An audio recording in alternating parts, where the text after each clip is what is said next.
recibir una palabra de parte de Dios.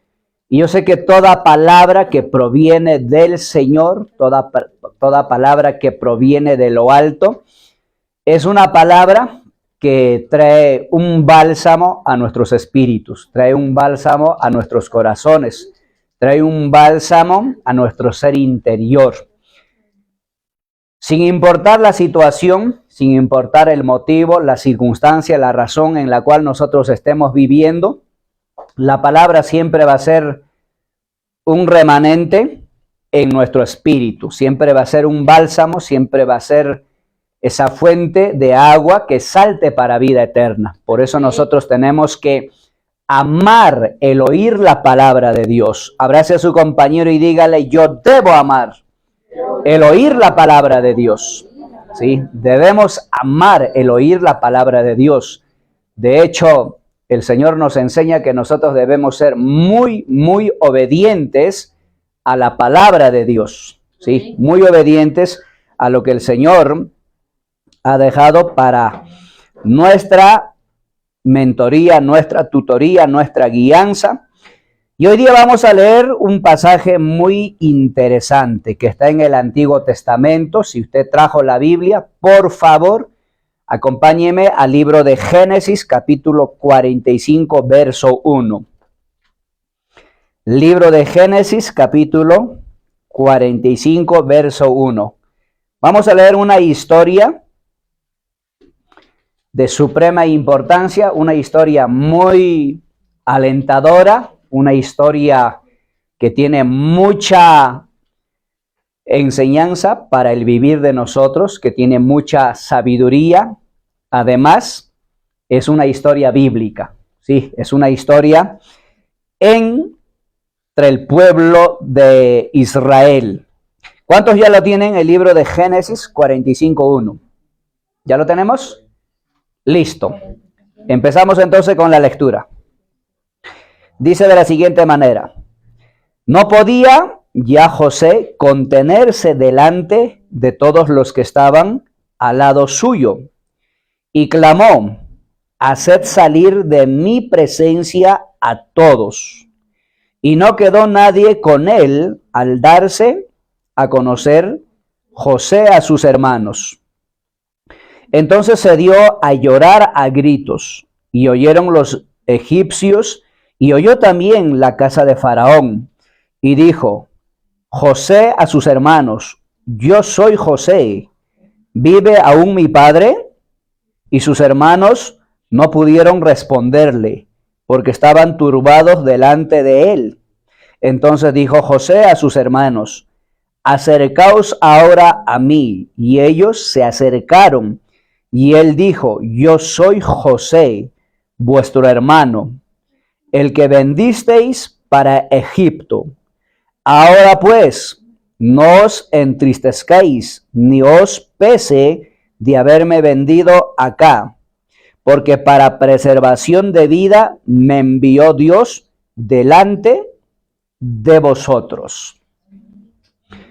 Para ponerles un poquito en contexto la historia o el pasaje que acabamos de leer, debemos entender que José, antes de llegar a Egipto, vivía conjuntamente con sus padres y con sus hermanos, ¿sí? Donde la familia de Jacob conformaba 12 hijos. De hecho, la palabra del Señor enseña claramente de que Jacob llegó a tener 3 esposas. Bueno, 2 esposas y 2 concubinas, ¿sí? 2 esposas y 2 concubinas. Cada una de las esposas le da 3 hijos. Súmele usted ahí. ¿Mandé? Sí, 4, ¿no? 4, bueno.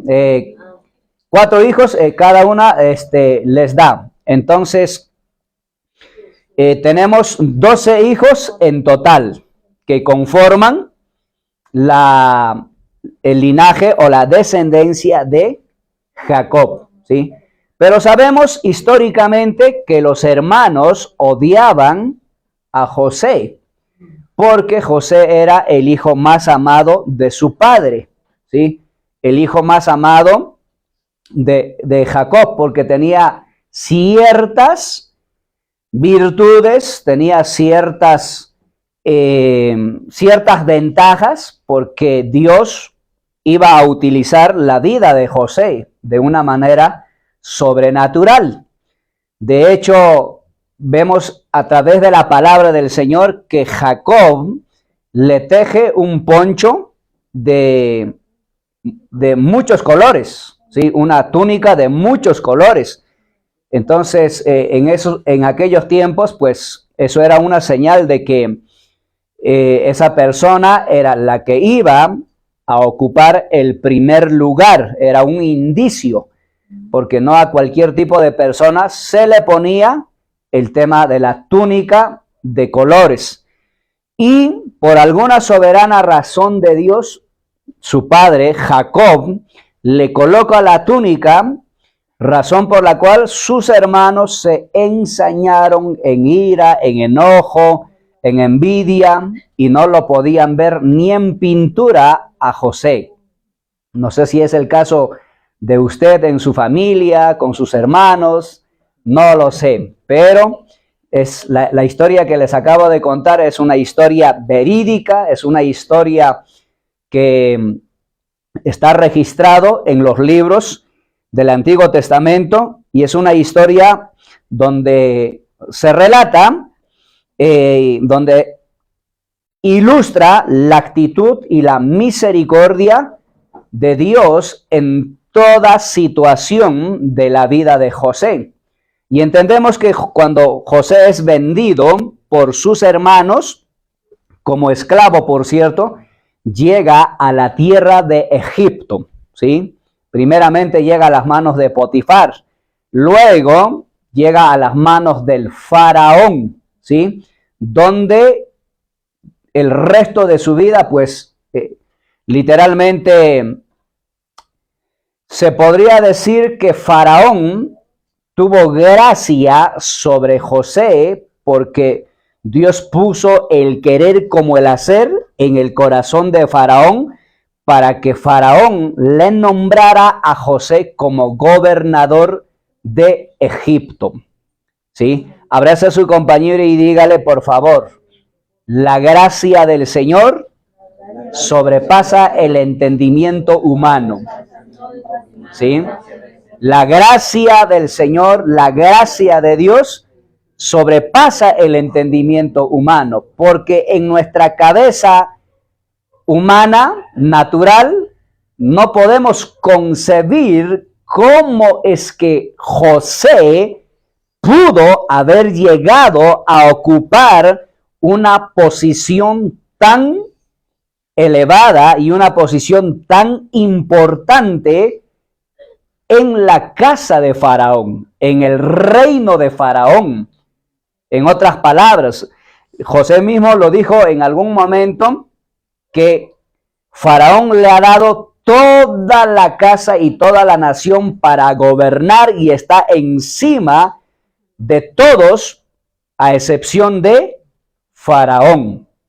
Entonces eso es extraordinario, esta historia que nosotros podemos ver en el Antiguo Testamento.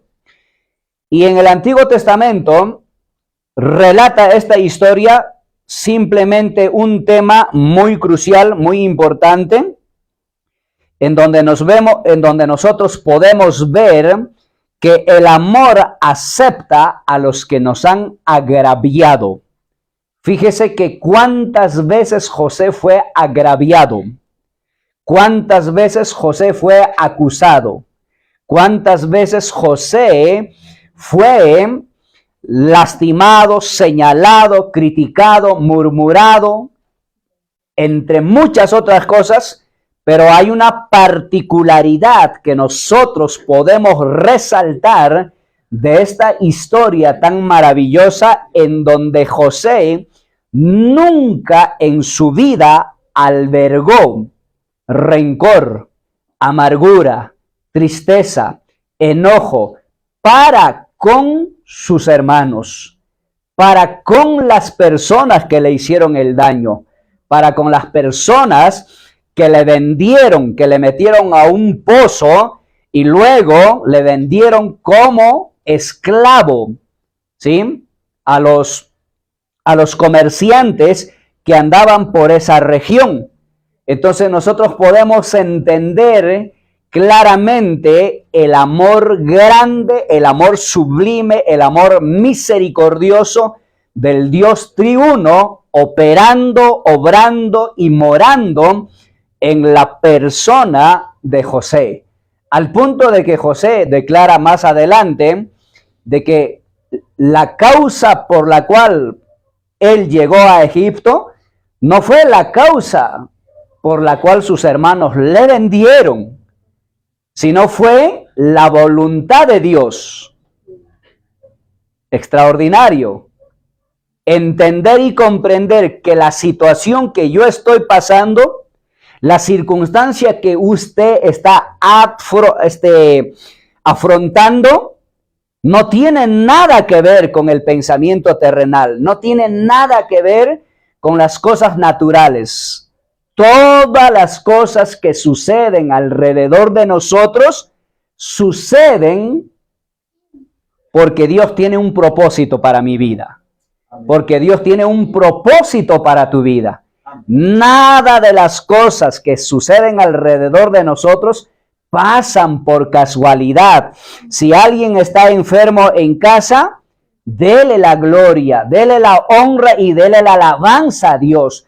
Esa enfermedad no es para muerte, sino es para que la gloria de Dios se derrame sobre esa casa. Si alguien tiene problemas financieros, X cosas, dele la gloria y la honra a Dios, porque de eso el Señor se va a glorificar. De eso el Señor va a tomar el control sobre nuestras vidas, sobre cada ser humano.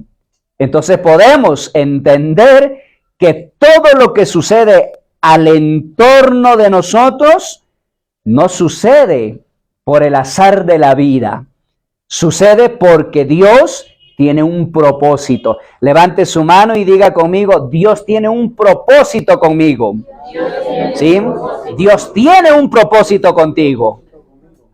Si lo tuvo con José, a pesar de que al principio su historia no era tan brillante, pero Dios ya sabía que a través de este personaje llamado José, él preservaría toda una generación,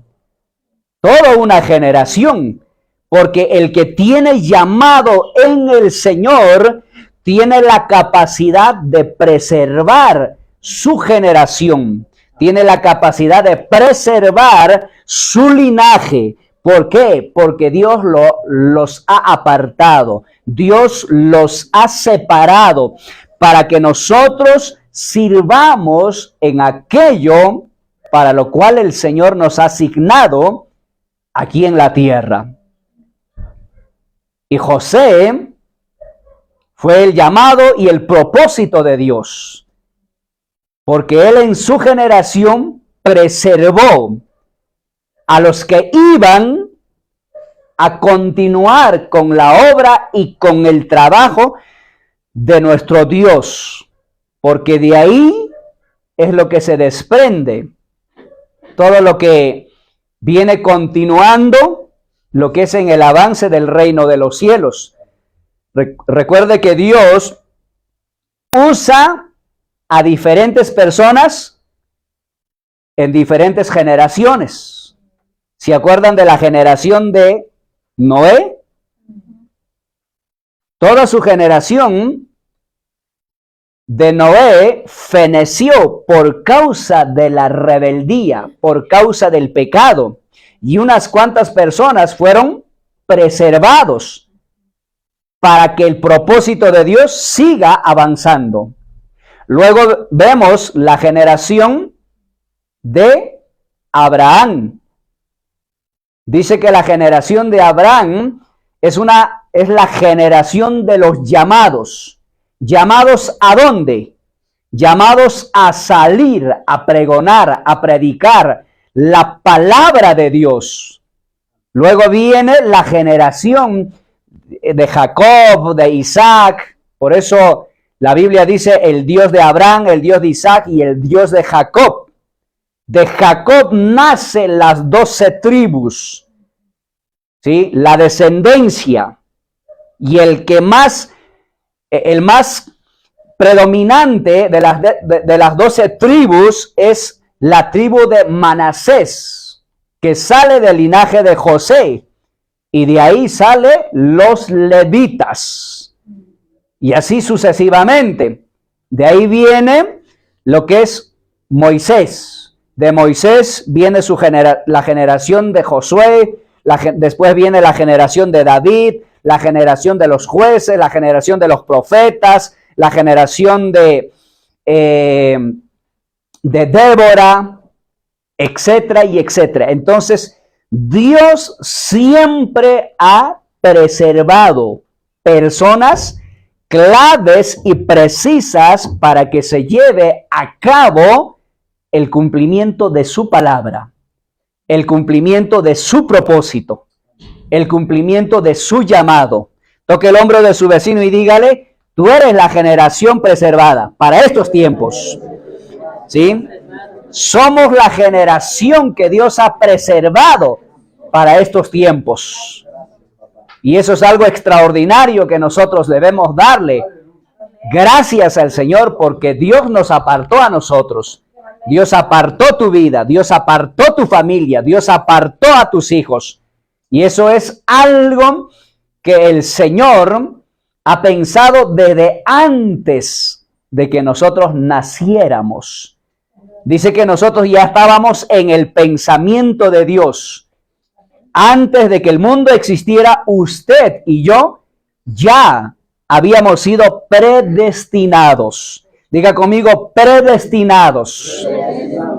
O sea, el hecho de que estemos acá sentados no es una coincidencia, no es una casualidad, etcétera. Estamos aquí porque Dios tiene un propósito. Amén. Con mi vida, con tu vida, ¿sí? No importa cuáles sean las circunstancias que estemos pasando en este momento, pero en su debido momento, Dios activará el espíritu del llamamiento celestial en nuestro ser interior para que nosotros correspondamos al llamado que el Señor nos ha hecho a cada uno de nosotros. Y eso es algo maravilloso. Por eso, Dios ha pensado en una generación. Dios ha pensado en una familia. Y esa familia y esa generación somos nosotros, la iglesia actual. ¿Sí? La iglesia neotestamentaria. Entonces, hermanos, la historia de José es un relato que se ilustra la actitud misericordiosa que Dios espera que nosotros, que su iglesia, que su cuerpo asumamos, ¿sí?, en nuestro trato con aquellos que nos han agraviado, con aquellos que nos han señalado, con aquellos que nos han injuriado. Nosotros como cuerpo, como iglesia, como personas que tenemos la vida de Cristo, debemos expresar el amor de Dios a pesar de que muchos nos hayan agraviado, a pesar de que muchos nos hayan señalado, a pesar de que muchos hayan lastimado nuestras vidas. En el amor de Dios, en el amor ágape de Dios, usted y yo, en lo posible, debemos aprender a perdonar. Debemos aprender a amarlos, aunque aquellas personas nos han agraviado, aunque aquellas personas nos han señalado, aunque aquellas personas te hayan envuelto en problemas, en X circunstancias de la vida. Debemos amarlo, porque eso es la palabra. La palabra nos incita, la palabra nos muestra, la palabra nos estimula a que nosotros como cuerpo y como iglesia, debemos amarnos los unos a los otros. Abrace a su compañero y dígale, debemos amarnos los unos a los otros. Entonces nosotros podemos ver en José que pese a que los hermanos le vendieron como esclavo, le engañaron a su padre, le hicieron creer que había muerto, cuando en realidad este había sido vendido como esclavo, cuando en realidad este había sido vendido por sus hermanos, la gracia y la soberanía de Dios nunca se apartó de la vida de José. El llamado de Dios nunca se apartó de este personaje que nosotros podemos ver y podemos observar a través de la palabra de Dios. Esto me indica a mí que a pesar de que estemos pasando situaciones negativas, situaciones adversas, a pesar de que la gente le señale, le critique, lo que digan o lo que hagan, la gracia y la misericordia del Señor seguirá permaneciendo en nosotros como un manto divino de protección pese a cualquier circunstancia.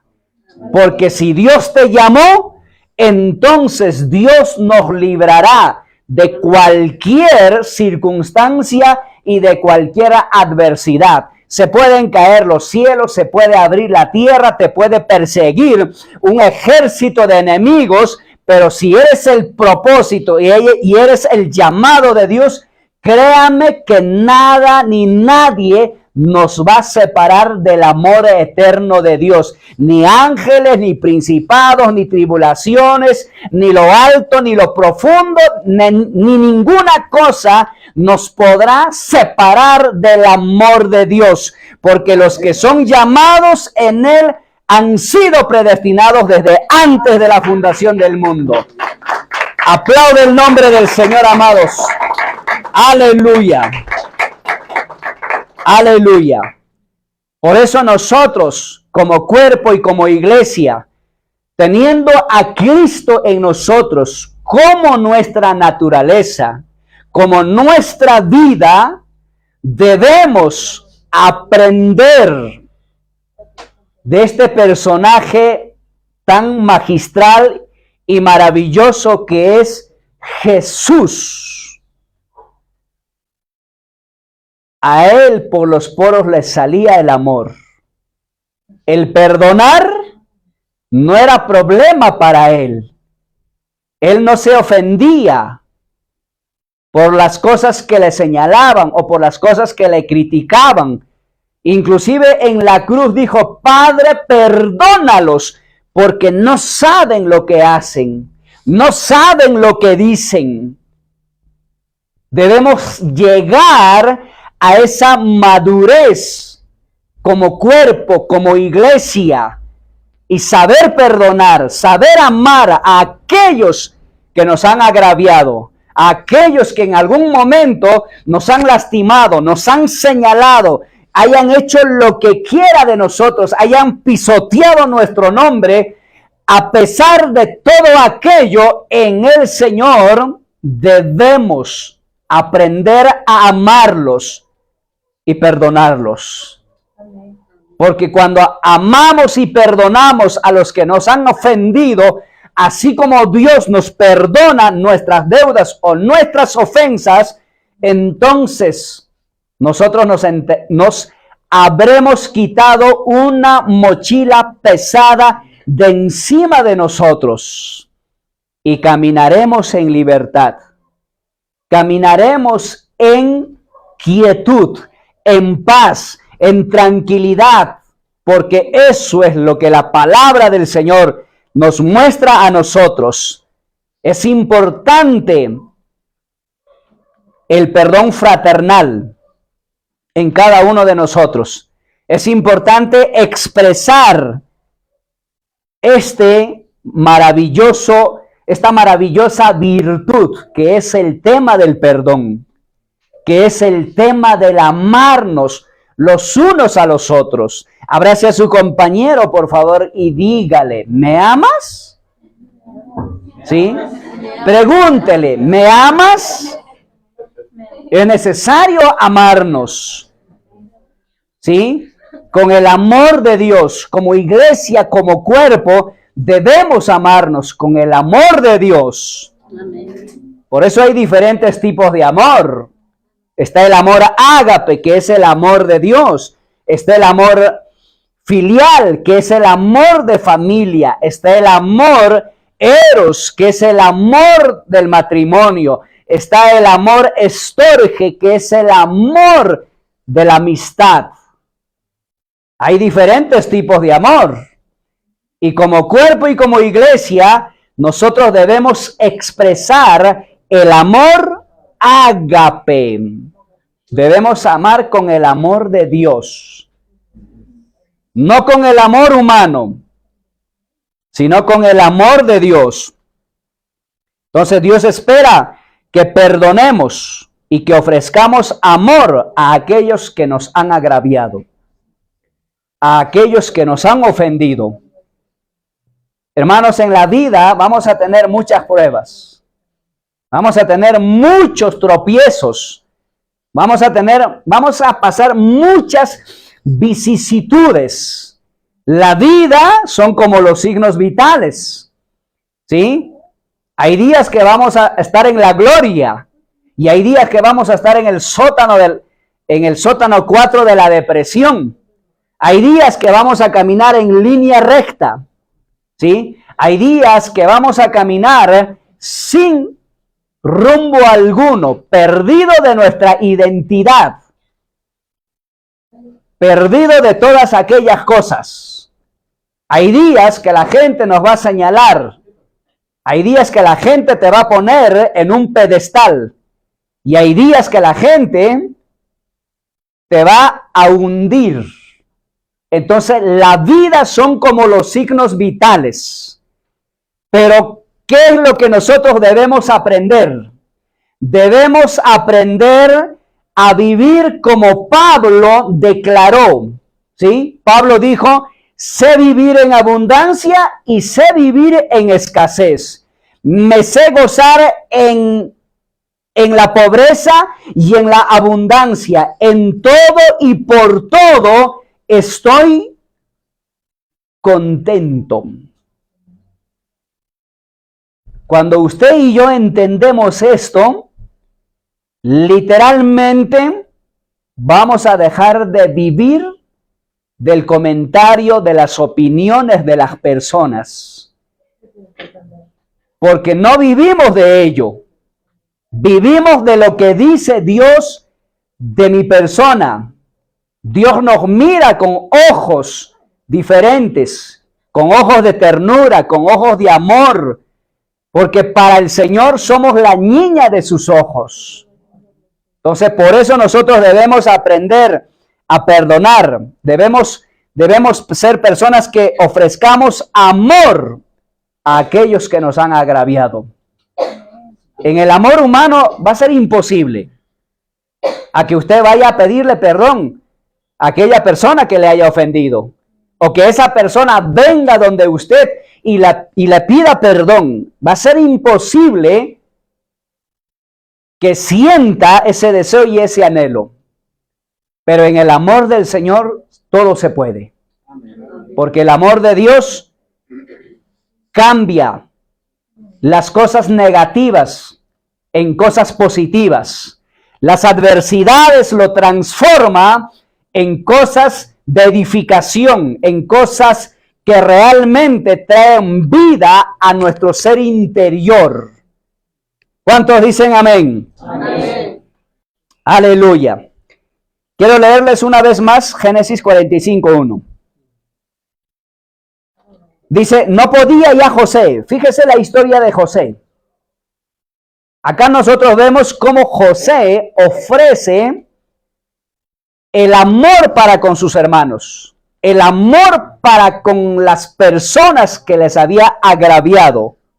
Y Génesis 45:1 dice, no podía ya José contenerse delante de todos los que estaban al lado suyo. Y clamó: haced salir de mi presencia a todos. Y no quedó nadie con él al darse a conocer José a sus hermanos. Recuerde que esta escena es una escena que ya está muy avanzada. Esta escena ya se da en el tiempo de la hambruna, ¿sí? Donde la tierra de Egipto estaba siendo azotado por 3 años y medio de necesidad, de carencia, literalmente de hambruna, donde todas las regiones circunferencia a la tierra de Egipto ya no tenían alimento. Entonces los hermanos fueron enviados a la tierra de Egipto por alimento. Oh sorpresa, los hermanos se encuentran con José, pero José ya sabía que ellos eran sus hermanos. Sus hermanos no se dieron cuenta de que José era el gobernador de aquella ciudad, de aquella tierra. Entonces ellos van y piden comida para llevar el alimento a la casa de su padre, para que todos sean sustentados por el alimento en aquel tiempo que estaban pasando un tiempo de hambruna. Entonces nosotros podemos ver que cuando los hermanos de José lo vendieron, le aborrecían y no tuvieron ninguna consideración por su padre ni por su hermano menor.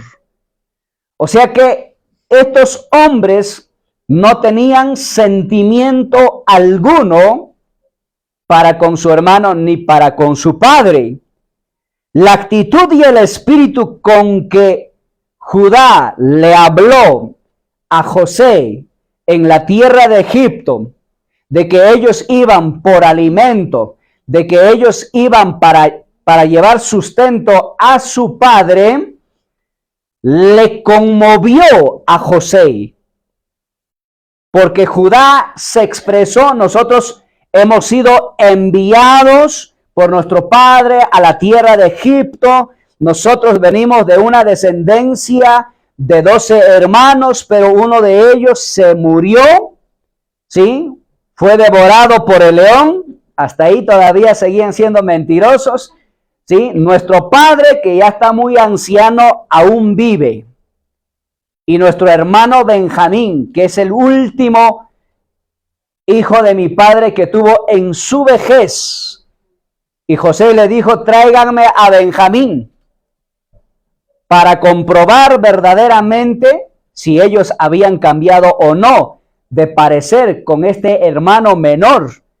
Entonces toda la disertación que tuvo Judá le tocó, le conmovió el corazón de José al punto de que José se dio a conocer de que verdaderamente él era el hermano que ellos habían vendido en algún momento determinado. Entonces, qué extraordinario. Acá nosotros podemos ver claramente el amor misericordioso de José para con sus hermanos.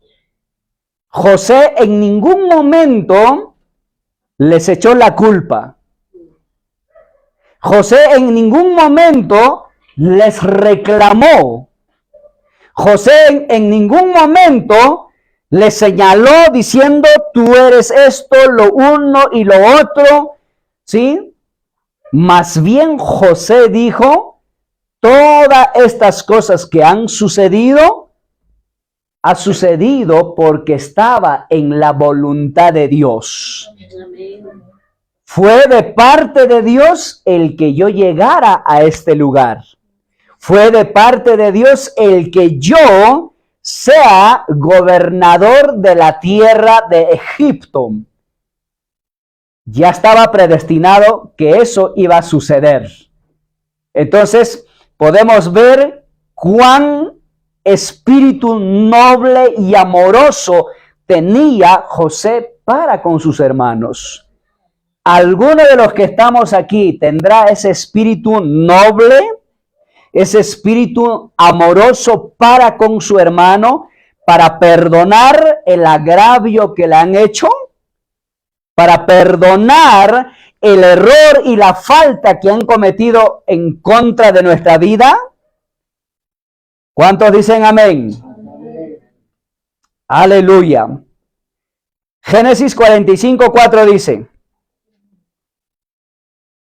entonces dijo José a sus hermanos: acercaos ahora a mí. Y ellos se acercaron y él dijo: yo soy José, vuestro hermano, el que vendisteis para Egipto. Verso 5 dice: ahora pues no os entristezcáis, ni os pese de haberme vendido acá. Fíjese la declaración que hace. Porque para preservación de vida me envió Dios delante de vosotros. Aquí hay un principio muy importante. José no tuvo que perdonar a sus hermanos. Lo repito, José no tuvo que perdonar a sus hermanos. La pregunta es, ¿por qué? Naturalmente pensando, nosotros dijéramos, pero ¿por qué no? Si los hermanos hicieron todo lo contrario, le hicieron la vida imposible a José en su adolescencia. No era querido, era odiado, era menospreciado por sus hermanos. Los hermanos tomaron su vida de él, le metieron a un pozo, a los mercaderes lo vendieron como esclavo, para Egipto se lo llevaron. Y cuántas cosas José no tuvo que haber sufrido en Egipto. Fue encarcelado de manera injusta. Tantas pruebas, tantas dificultades, tantas adversidades que él ha pasado. Eso era una señal para que él empiece a albergar en su corazón odio, ira, amargura, tristeza, angustia, aflicción. En otras palabras, todas estas escenas daba para que José respirara amenaza de muerte para con sus hermanos. ¿O no es así, damas y caballeros? Si nosotros, porque alguien nos ha ofendido, ya queremos matarle ya. Si nosotros, porque alguien nos ha señalado, ya queremos crucificarle. ¿Cierto? Si alguien nos ha hecho algo, ya nuestro corazón está ensañado. ¿Sí? Como el corazón de Caín. Nuestro corazón ya está ensañado. Ya queremos lanzar metralletas a través de las expresiones o a través de las palabras. Quien se cree que esto, lo uno, que Juana, que Petra, que Diego, etcétera. Pero no vemos eso nosotros con este personaje llamado José. Vemos todo lo contrario. Vemos que él tenía un espíritu noble, un espíritu amoroso, en donde él en ningún momento de la historia de su vida permitió albergar en su corazón todas las cosas que les había hecho sus hermanos. De verdad, todo lo que habían hecho sus hermanos era para una justa venganza. ¿Cierto? Era para una justa venganza. Pero en ningún momento José dijo, me voy a vengar. En ningún momento José albergó en su corazón esa amargura, esa ira, esa contienda. Jamás, jamás, hermanos. Entonces la pregunta es, José no tuvo que perdonar a sus hermanos. ¿Por qué? Porque él no les echaba la culpa. ¿Cuándo debemos perdonar a nuestro prójimo?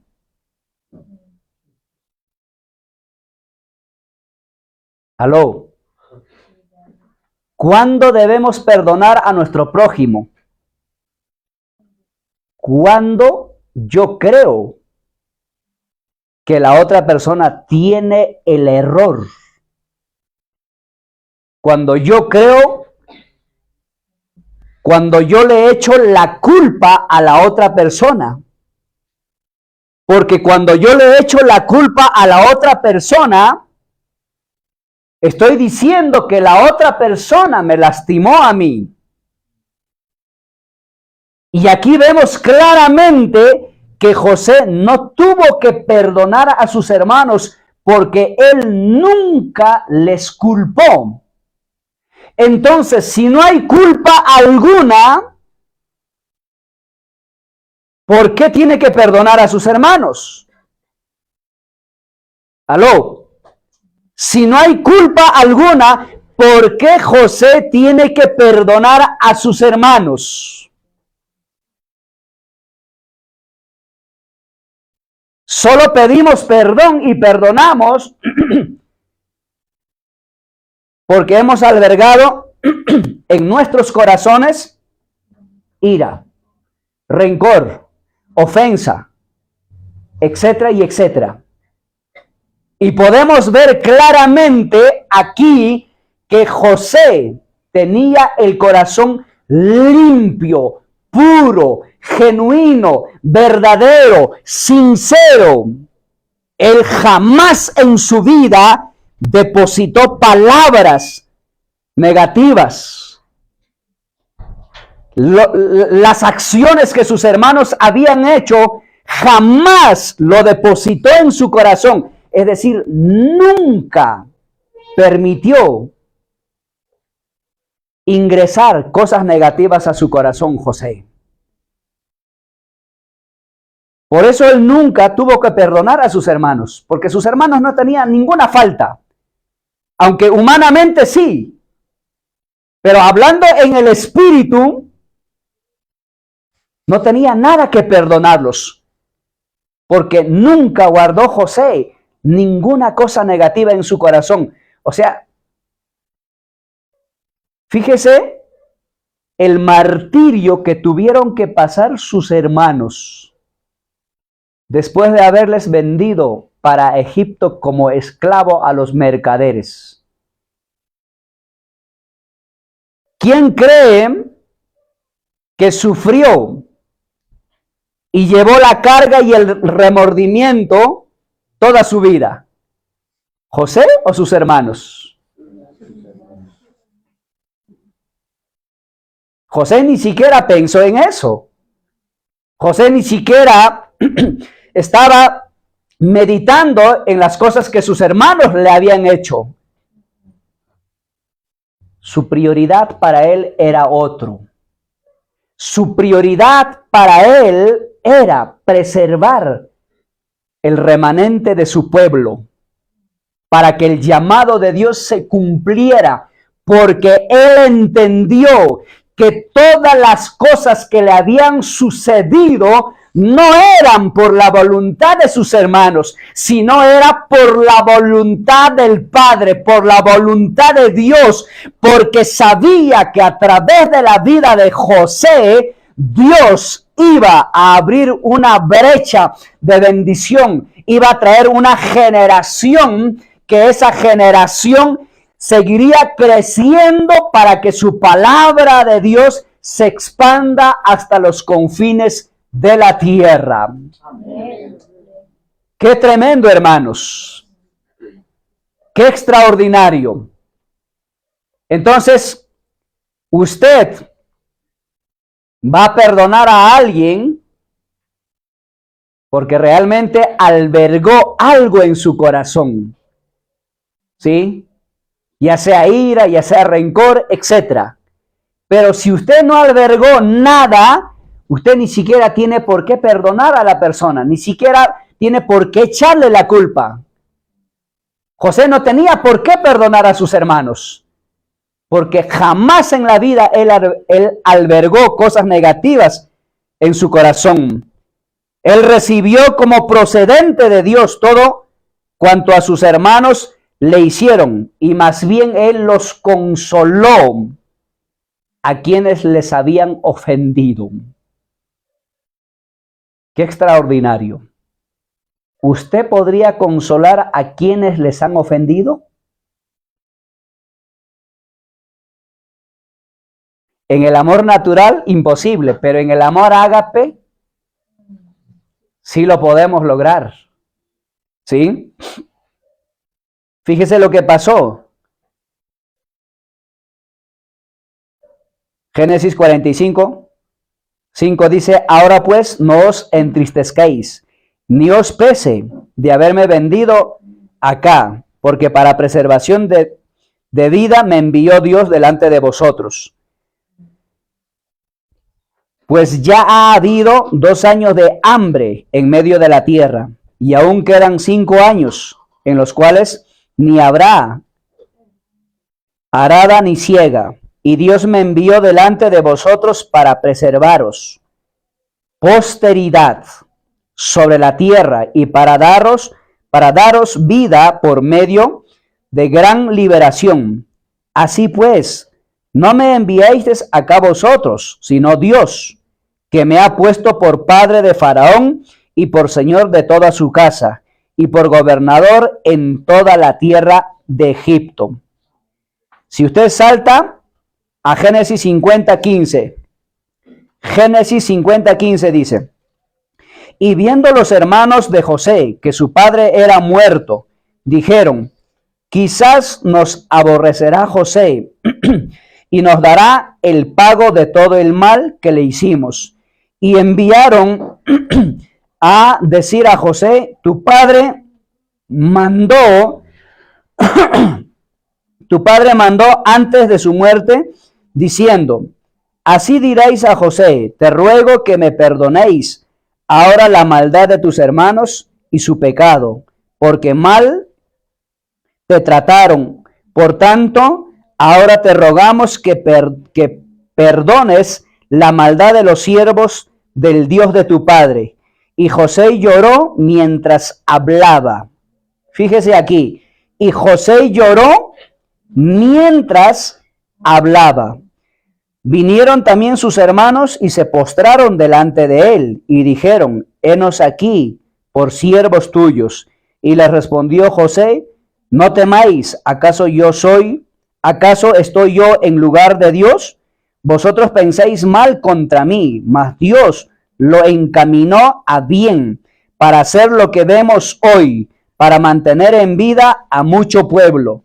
Ahora pues, no tengáis miedo, yo os sustentaré a vosotros y vuestros hijos. Así los consoló y les habló al corazón.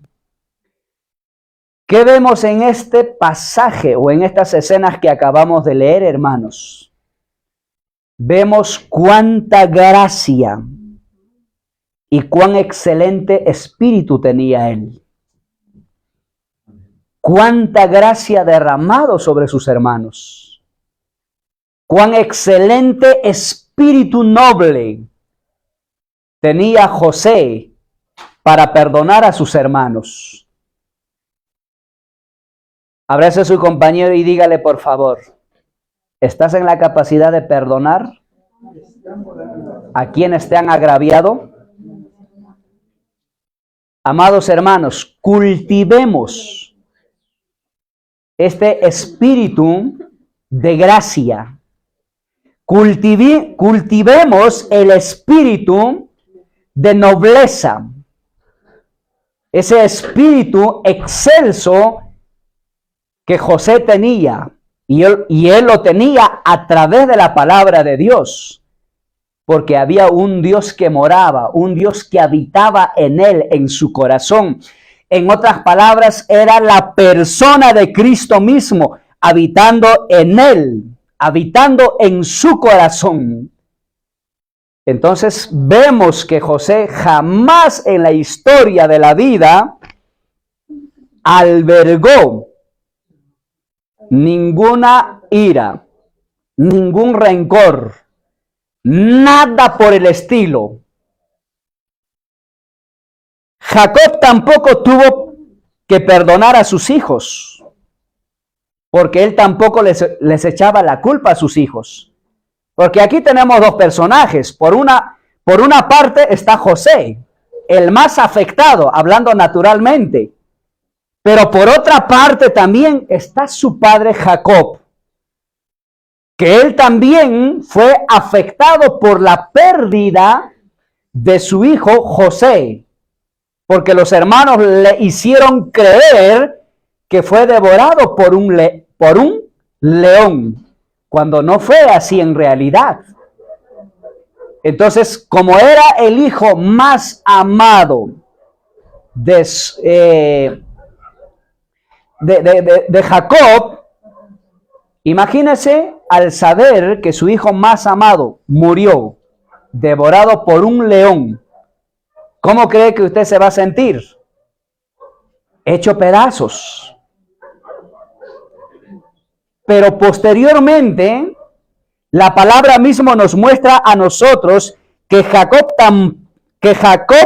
tampoco tuvo que perdonar a sus hijos, porque él también no albergó ira ni rencor para con sus hijos.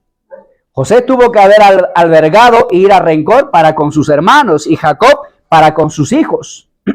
Pero en la historia no vemos esa situación. Ninguno de ellos se dejaron contaminar por el odio, por la ira, por la amargura o por la situación presente que estaba pasando. Génesis 45, 27 dice, Génesis 45, 27 dice, y ellos le contaron todas las palabras de José que él les había hablado. Y viendo Jacob los carros que José enviaba para llevarlo, su espíritu revivió. Fíjese, cuando José envía toda la caravana a la casa de Jacob a traerlos para Faraón, es decir, para Egipto, al saber de que su hijo aún todavía seguía viviendo, dice que el espíritu de Jacob revivió. ¿Sí? Revivió y en ningún momento se puso de enojón con sus hijos, ni tampoco les reclamó.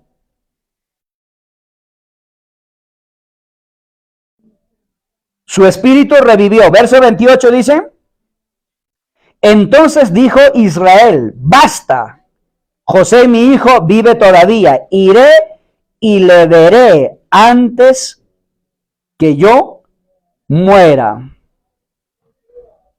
Qué extraordinario, hermanos. Al enterarse que José estaba vivo, Jacob no culpó a nadie por haberlo perdido. ¿Qué indica esto, hermanos? Esto indica de que José y Jacob no solamente habían sido transformados sino que también eran maduros, o sea que estaban completamente llenos de la plenitud de la vida de Dios. Cuando una persona tiene la plenitud de la vida de Dios, de la vida de Cristo, no albergamos X cosas en nuestro corazón. ¿Por qué? Porque hemos alcanzado cierta madurez. Y esa madurez a mí me da la capacidad de discernir las circunstancias presentes que nosotros estemos pasando. Y no tomarlo las cosas de manera personal. No tomar la ofensa de la otra persona de manera personal.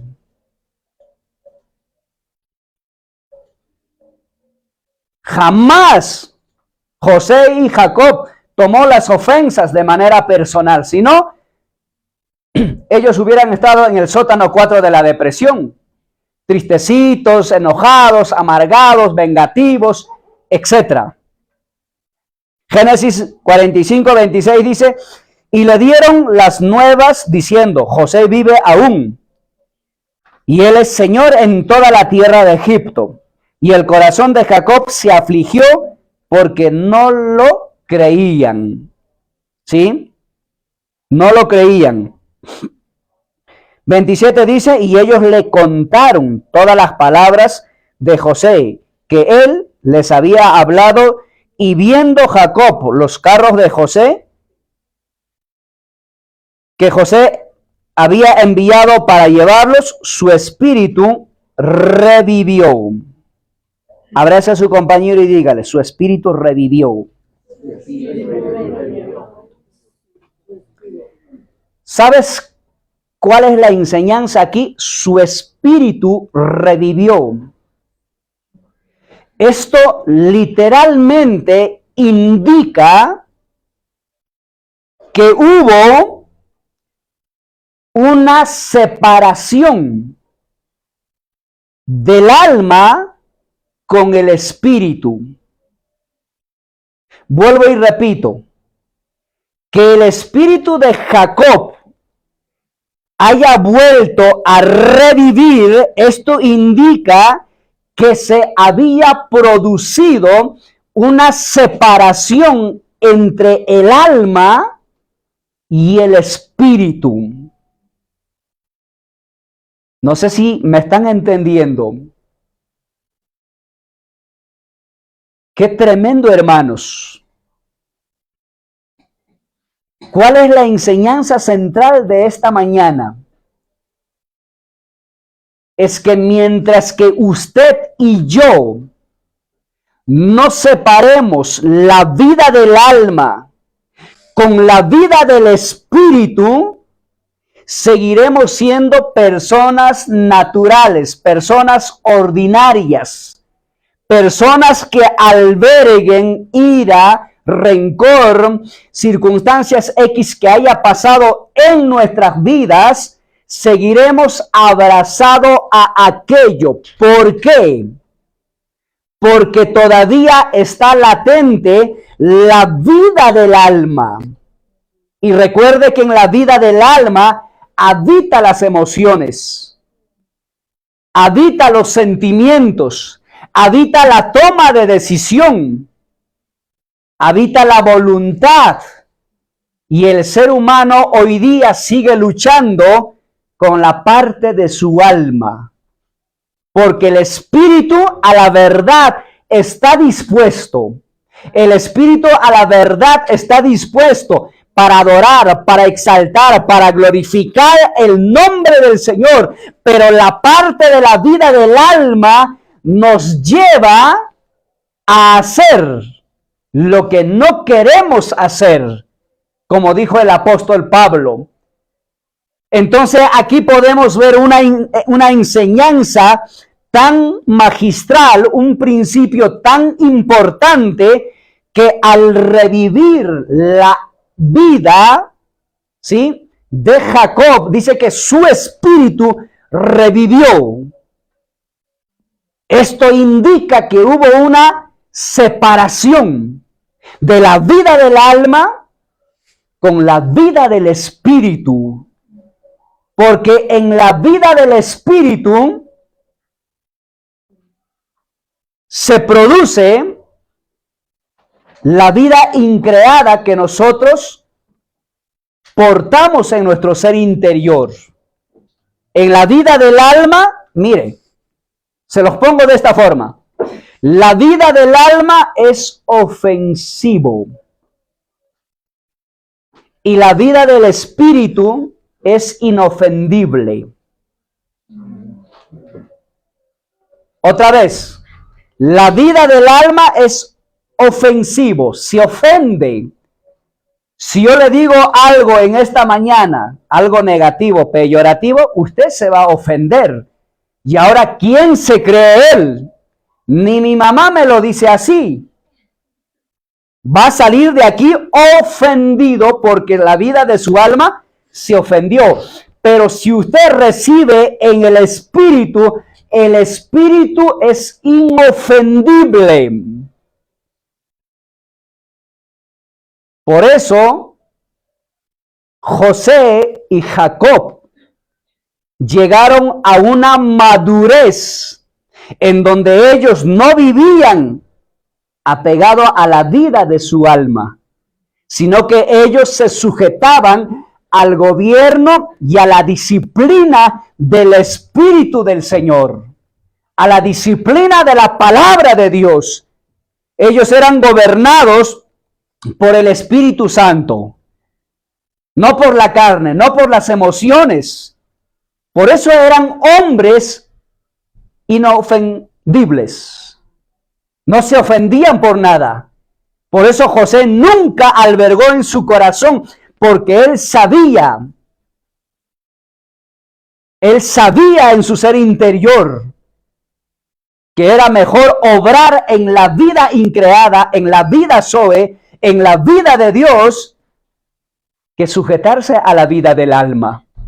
Por eso la palabra dice en Hebreos 4:12, porque la palabra de Dios es viva y eficaz y más cortante que una espada de dos filos, que penetra hasta partir el alma, el espíritu. Ojo, el alma y el espíritu. ¿Qué hace la palabra?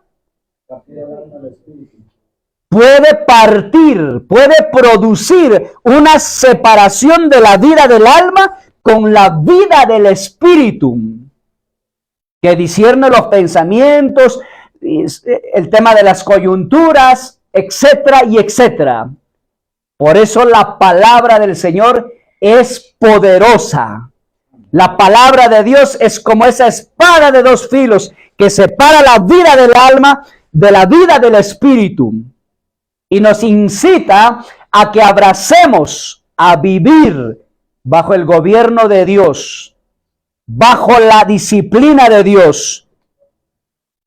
Entonces, cuando vemos este tipo de caracteres en cada una de estas personas, vemos que ellos alcanzaron ya la madurez en vida.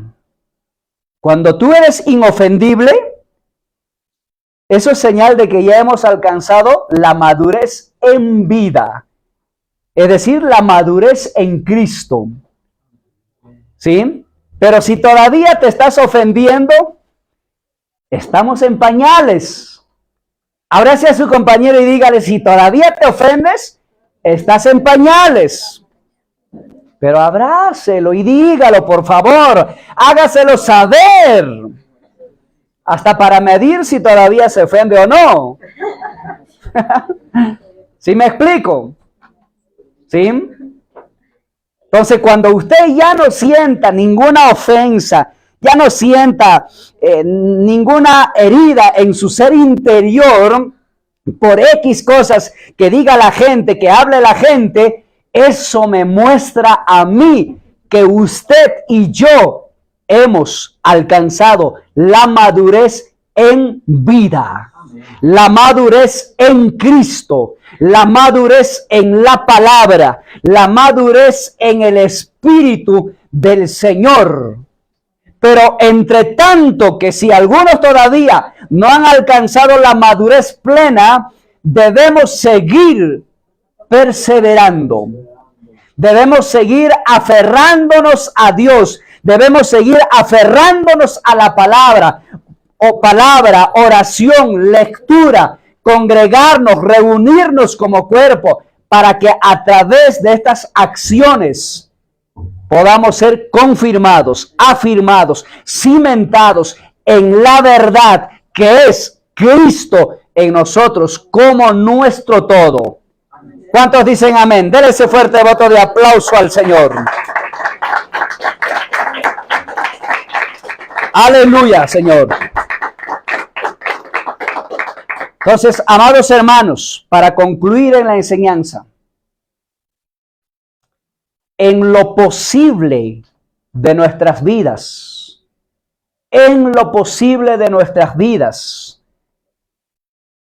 alcancemos la madurez en vida para que aprendamos a vivir no en la vida del alma, sino en la vida del espíritu. El que vive en la vida del espíritu, en la vida de la palabra, se habrá quitado una mochila pesada de su espalda. Y el que vive en la vida del alma seguirá cargando esa mochila llena de ira, de odio, de rencor, ¿sí? De muchas cosas que le haya sucedido en el pasado. Por eso la palabra del Señor nos dice que los que están en Cristo somos una nueva creación. Las cosas viejas pasaron, he aquí, todas son hechas nuevas. Amén. Todas son hechas nuevas, amados hermanos. Así es que vivamos en esa palabra. Te invito a que cierres tus ojos, inclina tu cabeza. Padre, en el nombre de Jesús, hoy te damos la gloria, la honra y la alabanza a ti, Señor. Hoy te damos gratitud por este tiempo, gratitud por tu palabra, gratitud, Señor, por habernos instruido en este día a través, Señor, de tu palabra, a través, Señor, de tu verdad. Oro, Señor, para que cada uno de los que estemos aquí, maravilloso Jesús, podamos vivir en el Espíritu, podamos vivir, Señor, en esa dinámica de la iglesia, Señor, que es el cuerpo orgánico, el cuerpo colectivo, Señor. El amarnos los unos a los otros, Señor, que no sea esporádico, sino que sea algo que ya fue instalado en nuestros seres interiores, Señor. Algo que ya ha sido plantado en nosotros, maravilloso Jesús. Oro por cada santo, por cada miembro de tu iglesia, Señor.